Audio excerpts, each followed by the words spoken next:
Here's a secret that most successful people know. One cup of coffee a day is all you need. Not three, not five, just one. And here's why. Be sure to hang around to the end of the video where I give a morning coffee performance super hack.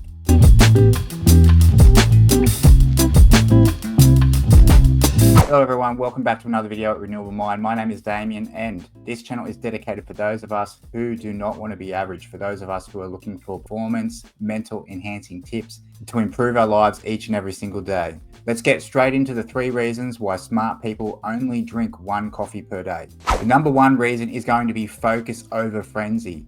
Too much caffeine spikes your energy and then crashes it soon after. 1 cup of coffee will give you the mental edge without getting the jitters and the burnout of too much caffeine. Second is sleep is the real performance enhancer. Studies from the Johns Hopkins Medicine show that the half-life of caffeine is anywhere up to 5 to 7 hours, meaning if you have a 180 milligram standard cup of coffee, you still have 90 milligrams of that caffeine in your system 5 to 7 hours later. So that second or third cup, it's not helping at all. What it's actually doing is stealing tomorrow's focus by disrupting your nightly sleep. Studies show that drinking multiple cups increases the risk of insomnia, restless sleep, and reduced deep sleep stages, which are critical for recovery and mental health. On top of that, too much caffeine can irritate your stomach's lining. And as we learn more about the importance of the gut microbiome, it's important to keep our stomachs in good health. Too much caffeine also will cause acid reflux, and it's going to disrupt other hormone regulation. Thirdly is going to be the stress control. So high achievers know that high cortisol levels is the enemy. While 1 cup of coffee will sharpen your mind, while having more than 1 cup a day, you're actually fueling your anxiety, not productivity. Multiple studies have linked excessive coffee consumption to heightened anxiety, jitterness, and even severe panic attacks. And for high performance individuals, none of these states are desired when we are wanting to lock in. So how do they do it? How do they make that 1 cup count? You want to start by timing it right. You want to be having that first cup of coffee somewhere in the mid-morning. Research from the NIH suggests that having your cup of coffee at least 1 hour after waking will maximize its benefits while minimizing the sleep disruption that you will have later on. The second thing is making it count. So you want to be drinking your coffee black with minimal additives. When you're having too much sugar, when you're having too much cream or milk, you're actually reducing the benefits that the coffee bean can give you.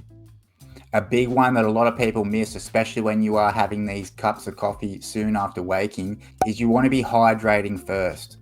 So above everything, of course, when you are first waking in the morning, you want to be having anywhere between half a litre to 700 mils of water just after waking to rehydrate. But then again, when we are waiting an hour or 2 before having that cup of coffee, we want to be having another glass of water to hydrate our body. This is going to reduce dehydration and also reduce the reliance that we have with caffeine. And lastly, you want to switch to alternatives. So if you are craving more cups of coffee, especially when you are starting this out for the first few months, what you can do is, instead of having those second, third cups of coffee, you can be switching to other alternatives like herbal tea or even decaf coffee. This will satisfy that ritual of drinking a hot drink throughout the day without giving you the caffeine load. Now, as promised, let's talk about the coffee performance hack. Now, to newbies, this is going to sound very strange, but when you combine black coffee with green tea, you are giving yourself an ultimate caffeine performer. This is because the L-theanine, which is rich in green tea, combining that with the coffee's caffeine, it's going to be creating a balanced boost that sharpens focus and alertness while reducing jitters and anxiety for calmer, sustained energy. So a good little tip, drink your black coffee first. You can wait anywhere between up to 15 minutes to 20 minutes and then be having a cup of green tea. This will give your caffeine that added L-theanine, which is going to not only even out the energy that you get from the coffee, but also make it last longer. With an added benefit of drinking green tea after coffee, the polyphenols in green tea actually inhibit the growth of bacteria. which produce volatile sulfur compounds that produce bad breath.